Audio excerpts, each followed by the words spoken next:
for women, they need to be more in the mood to want to have sexual touch. And men are almost always in the mood for sexual touch.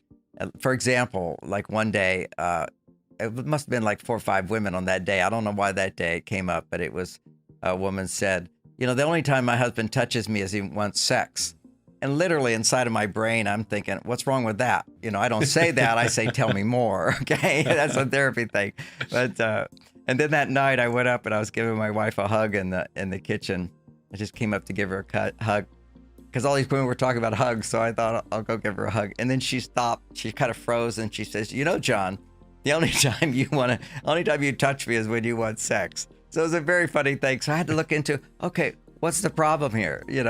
Now, this is now 30 years later, I was able to find all the biological reasons for this. And it's kind of very timely because this book, Beyond Mars and Venus, because see, we're no longer in the traditional roles, but men are still men and women are still women. And we kind of go, was this just made up? In the universities, they say this is just social engineering that made us this way. And actually, it's called biology that made us this way. And social engineering can help us maintain a healthy biology. So when the Supreme Court nominee was asked, how do you define a woman? This is really great. She says, you have to talk to a biologist.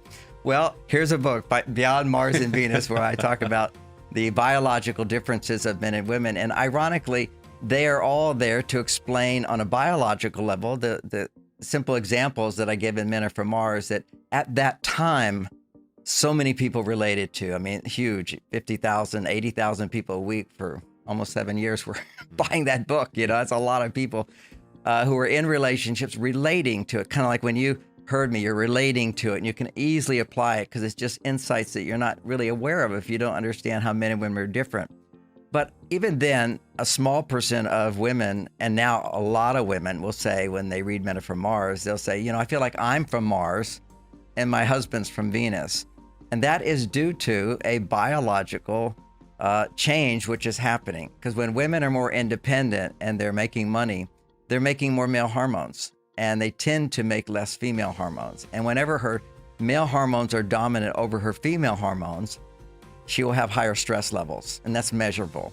And for men, whenever a man is stressed, he's going to have lower male hormones and higher female hormones. So the thrust of my work now is for many people, when you're no longer doing more traditional roles where man's provider, woman's homemaker, and so forth, now you've got women making more testosterone than they traditionally did and less estrogen, new challenges.